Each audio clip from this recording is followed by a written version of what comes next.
G'day legends, I hope you are having a fantastic day and a brilliant Friday, whether it is Friday evening or Friday morning, depending on your time zone, but I hope it's fantastic.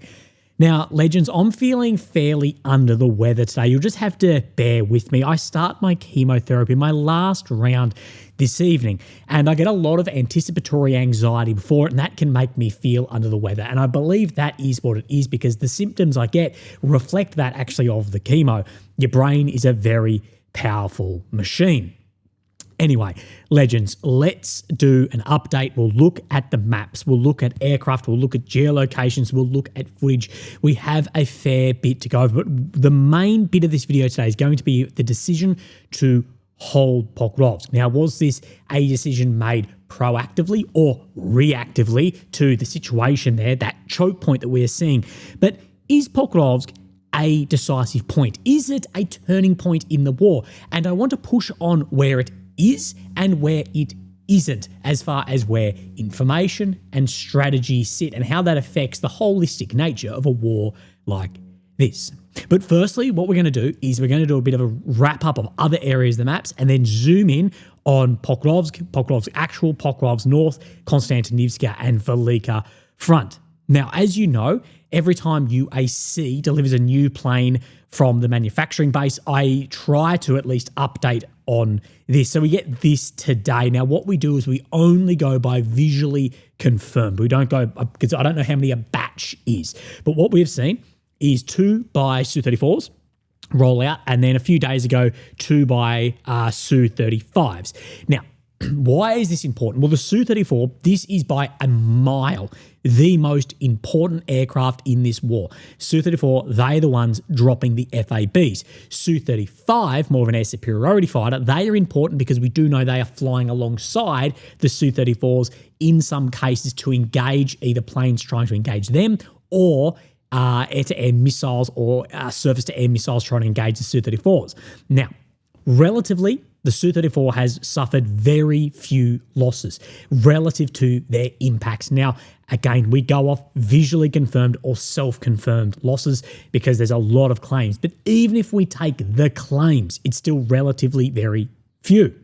But the hope around stopping the FABs, because you just can't take these down, it's been shown by other platforms, the hope is that the airframes, just due to the flying hours, carrying heavy loads, conducting high G maneuvers, that the airframes will begin to deteriorate. This is why we track new deliveries of said aircraft. We do know too, there is some of these still being exported also. So we'll just keep up with that. But for FAB glide munitions, they are not going anywhere soon. So let's have a look at the maps. Here we have the deep state map. Of course, Ukraine in the center of the screen, the capital of Kyiv. Red areas occupied since 22, purple since 2014, red and blue movements in the past 24 hours. Again, I think you can figure out which one is red, which one is blue. So what we're going to do is we're going to start back on the 5th, which was 2 days ago. Of course, 7th in Australia. Sometimes it feels like I'm in the future on time zones, but in the past in every other time. But we're going to come into the far northeast. Now, for those who tuned in, and thank you for the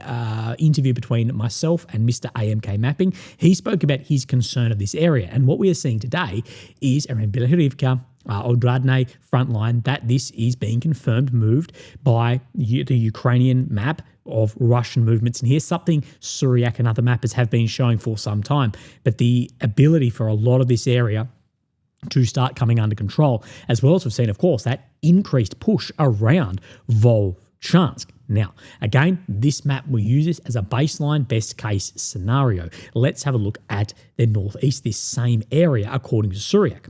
The Russian army continued advancing towards the locality of Dorechne and north and southeast, thus reducing the salient adjacent to the international border. In addition, Russian forces made new advances southeast of Ambrane. So they are just further moving down to the south in these directions in here, leveraging from the Kamyanka front where it crossed the Oskil and from Milove too, filling in a lot of this area. But as well, you have this chunk across here, of course, separated by the Seversky Donetsk River, and then you come to Volchansk, where we have seen the front line somewhat start again in here. We know that there's always been a lot of fighting, But in the past week and a half, we have seen more ground being made and more munitions being fired, and off a Ukrainian account saying that they're trying to devolve chance what has happened in other areas and then envelop and work around it. Now, we see this today down the train line here, north of Kharkiv, but Vovchansk, Russian continued, the southern part of Vovchansk, then reaching, further down the train line into this area here. And this is where it's worth keeping an eye about this whole sector in here. And of course, stretching the forces, of which you can do if you are numerically superior. So interesting, keep an eye on that. We'll get into the other sectors in a second. Let's move our way down. Of course, then we have this Borivska and Rivkia front line in here. Again, the funny thing is, sometimes, like Syriac showed Ukraine took it back. Deep State showed then Russia took it back. Hard to get an idea. Up in here, Syriac is saying that the Russian army has managed to recapture this front line in here. Again, this is definitely not a decisive area, but I'm not surprised to see this changing hands just due to the length of logistics to actually get into this sector. Now, for a moment, please just ignore the other red check on here. We'll come specifically into Pokrovsk in its own then folder. We have, of course, Liman, Yorova front line. Typically, we call this like the Terney Yampil front. You get the idea. In here, we see the Russian army began advancing in the forest area west of Yorova to cut supply lines to the locality. So in Yorova, just down in here, I believe he said to the west. Yes, that is to the west. So the west of Yorova, cutting some of the supply lines into Yorova, but then also making it more difficult to Novoselivska, Drobysheve, and Stavke, as this area in here definitely moves. We have a healthy dose of the said grey zone there. Okay, let's quickly go up to today. We'll come back on this map, I promise. Turn this on for movements that we're not going to speak about later on. We'll talk about Konstantinivka. We'll talk about Pokrovsk. We'll talk then further about Udashne, but you can see a little bit of ground being made in there. But Velyka, you can see out to the west, Pavlivka and a lot of Uspanivka then coming further under control. I don't think we saw any, correction, we did see movement yesterday to Horivkia.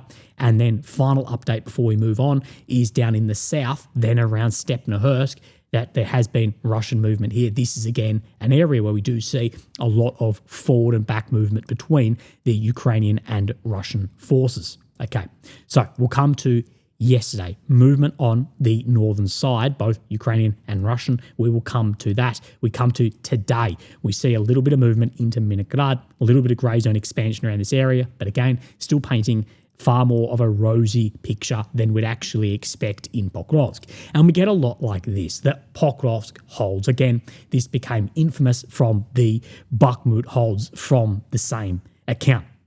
Now, many people just see this and go, oh, whatever, and push it away. But this is what someone behind the scenes has said to me. These memes might seem innocent, but I think they encourage Zelensky to maintain his not one step back policy, which is getting a lot of Ukrainian soldiers killed. And this is one of these things where we do speak about the information trying to paint such a rosy picture of this and that it holds, it's doing its job, etc., etc., etc. It does then influence how people actually see the catastrophe that is unfolding into here and allows this no step back policy that we've seen again and again and again. And that Sersky's like a set of cargo pants with the amount of fucking pockets that he's rocking at the moment.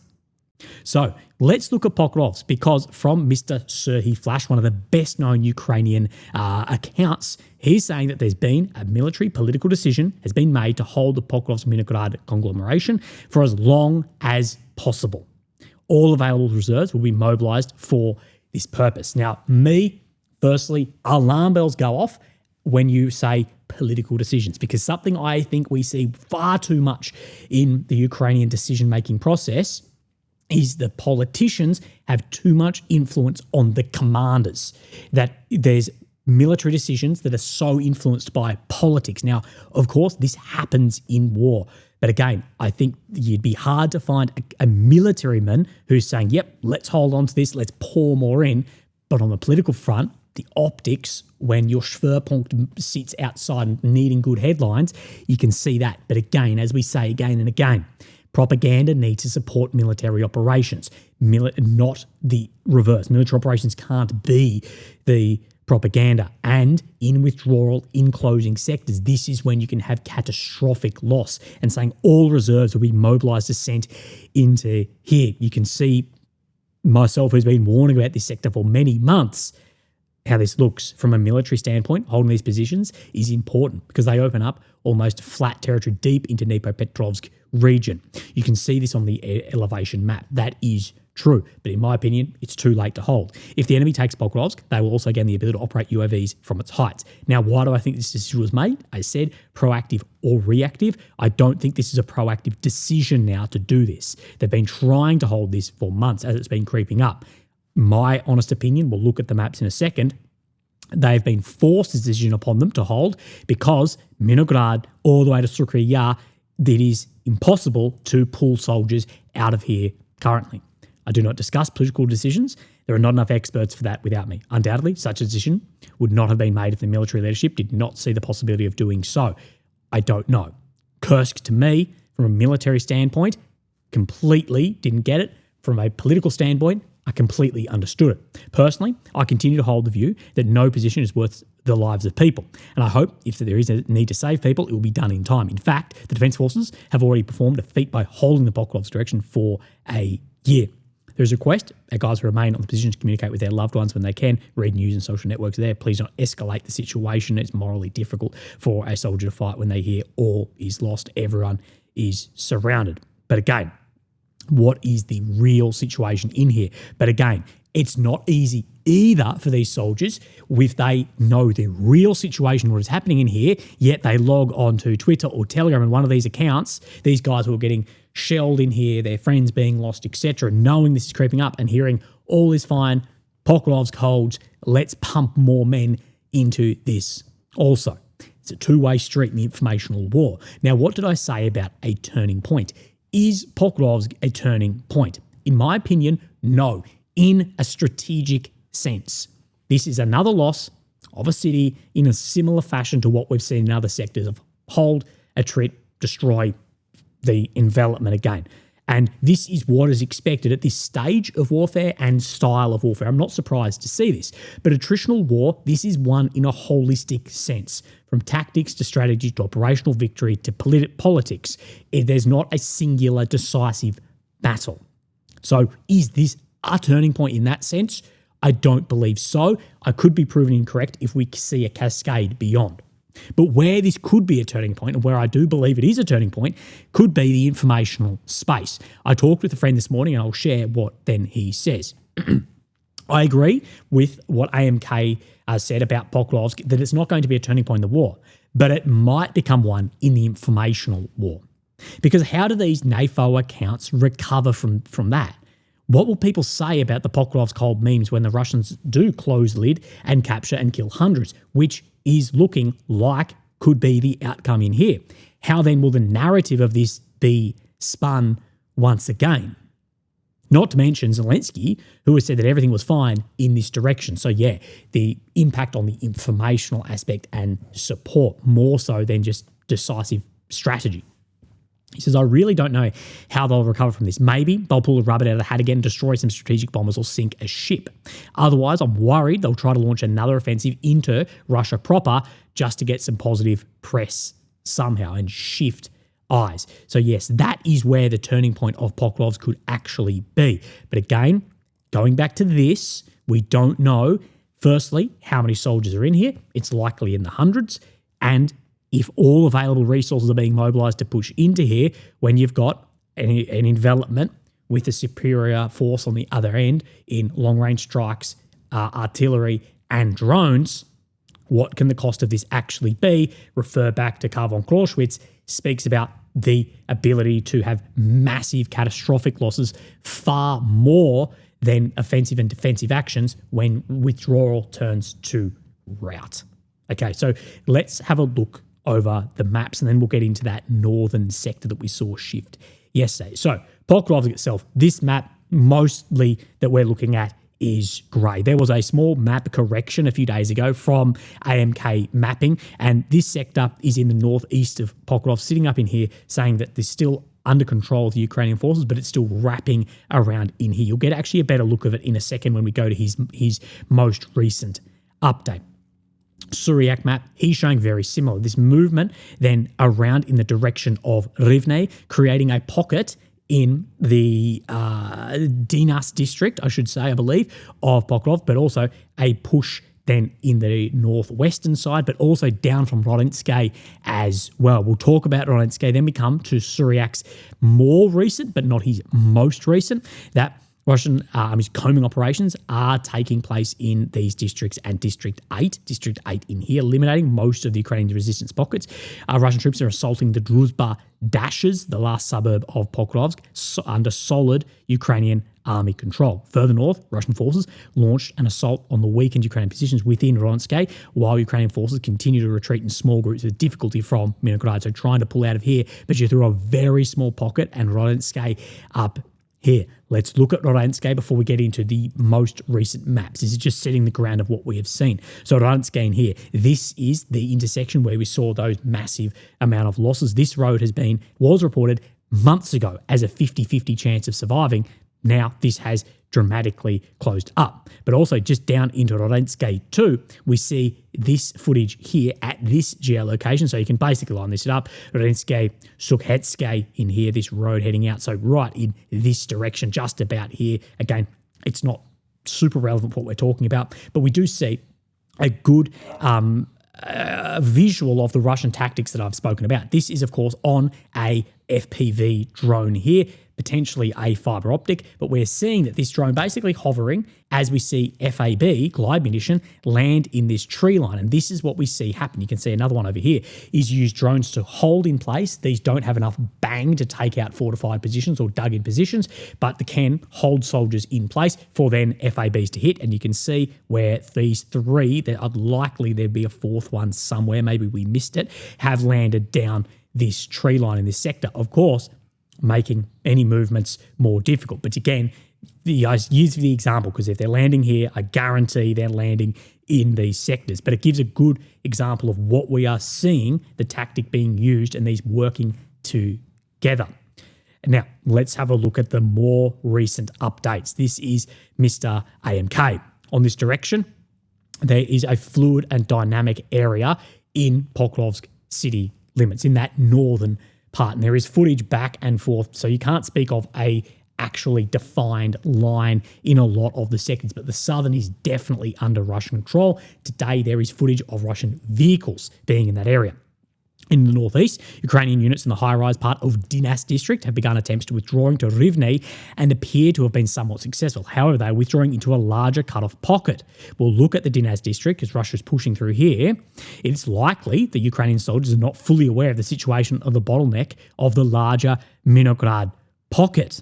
So let's look at this first. So this is right into, let's zoom in on the map. So you see the fighting going on in the north sector in here where Russia's sweeping across, where there's ongoing fighting on the western side of this. This is the Dinas district into Rivne. Now, what he's saying is these forces are pulling out of these high rises into Rivne, but they may not be aware that they are pulling out into a pocket, so the pocket here, but into then a secondary pocket, and the inability maybe to pull out of here again. We'll talk about this movement down to the south in a sec. I've got a video here of the Dinas district from a drone. Now, something which people will absolutely notice straight away is the city and the level of destruction. Now, I'm not saying this city isn't massively damaged. Of course it is. There's buildings that are being flattened. There's fighting going on. There's 3,000 kilogram bombs landing in here. But what we have seen, and Oshoratne was actually a really good example of this, is the cities having far less damage than what we had seen previously. We look at Mariupol, we look at Bakhmut, we look at others that were completely flattened. We look at Volchansk. This tells us a lot about the level of resistance, the use of guided munitions, and also the ability to want to take a position to then hold it and use that.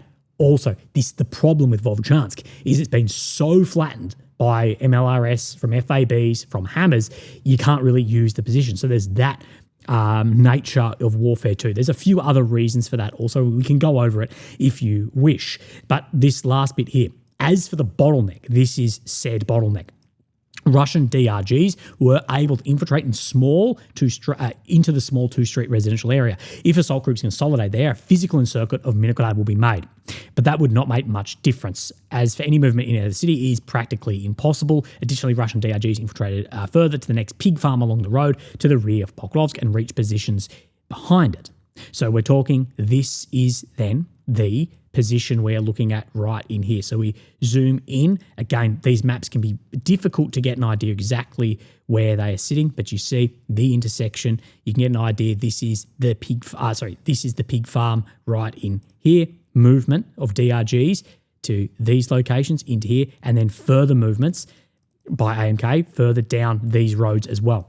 Again, a physical encirclement in here when you've got maybe a kilometre, that is it's negligible. Okay, so let's look at this. This is then the most recent Syriac map. Now, he's updated the map, but he's not done a write-up yet. But from the map update that I'm seeing, the grey area is about 600 metres. Red to red is about 2,000 metres, so a mile and a quarter-ish. Again, like AMK said, like I'm saying here, this is effectively cut off and enveloped. Yes, it might not be physical, but operational encirclement is apparently a new concept to a lot of people. Vertical envelopment, this area, in my opinion, from seeing these maps, even this, if this is the best case scenario in here, and we have from here to here 2.63 kilometres, with Rubicon being in here, that drone situation, and how these can be targeted all the way back to Haddishne, it is effectively operationally enveloped. And again, this leads into what becomes in the informational space if we see this deteriorate in the way that I believe it most likely will. Doesn't mean it's guaranteed, but that it could. Okay, let's come into the northern sector. No real change today, but if we go back to yesterday, we turn this on, what we can see is Ukraine continue their west-east sweep through from Novoshakovka, Vilna across to then Shakovka itself. A little bit of Russian ground being made to the east and down here towards Vodomivka. This Russian ground being made, this isn't new whatsoever, in my opinion. It's been like that for some time. Let's then back this up with Syriac map. Now, he shows, in my opinion, actually more than this, that they have fully swept across, basically at this point has pushed back that push through that the Russians did have to Zoloty Kolodiyaz up to here, that it has swept down and around. Now, what we see from Mr. Syriac is that this is actually continued then through Shakovka as well, and have managed to recapture positions as well as the east of Sofivka. Again, areas that were never shown under control, so therefore it cannot be shown as recovered, but this sweep across in this sector and blunting this. Now, there is Ukrainian success in here. Is any of this showing potential for the ability to do this? Now, many mappers who show big arrows on maps, who have the credibility and reliability of screen doors on a submarine, they think so. What I've said is this level of movement is not similar to what we've seen here, and we have not seen any examples of this in the past years also. I think it is highly unlikely, but this is what people say is Russia's falling into a trap, and it's actually them who's enveloped on all of these sectors.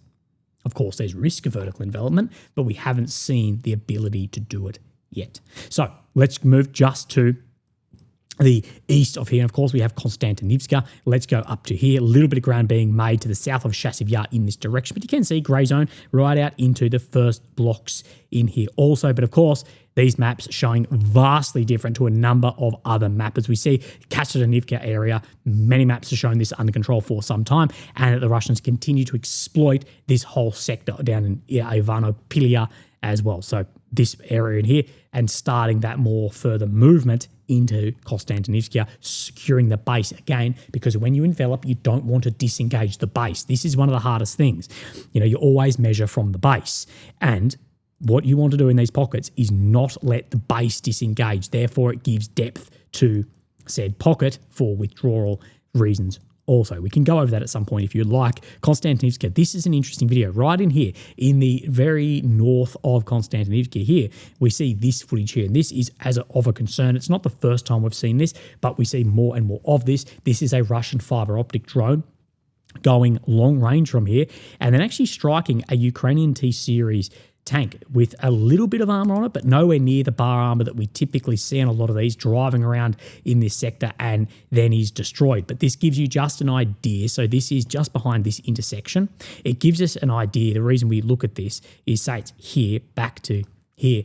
This movement, operating drones well beyond, say, 10 kilometers behind the line, and this gives you an idea of how these sectors and withdrawals may look. Again, we don't like footage of things just going bang. We use footage to talk about movement, doctrines, tactics we're seeing developing on areas of the front line. Okay, last maps for you today. We come down to the Velyka front. I've shown you on the western side of here this continual push across in this direction. Again, this sector absolutely is underreported of how much ground is actually being lost here and the threat of this sweep through fortified positions. What is also underreported is Novopavlivka. Now, I don't think we saw any changes in here, no, but we did see the other day this movement right there. So Novopavlivka, Dashne front, north out from Velyka. Let's look at Mr. Suryak. He's shown the base in here. Made advances north of Dashne and began combing operations in the salient. So closing up the bottom of this salient, creating into Dnipropetrovsk Oblast. And then further on this front, secured a series division north of Dashne and adjacent to the border with Dnipropetrovsk and Oblast west of Kotlyarivka.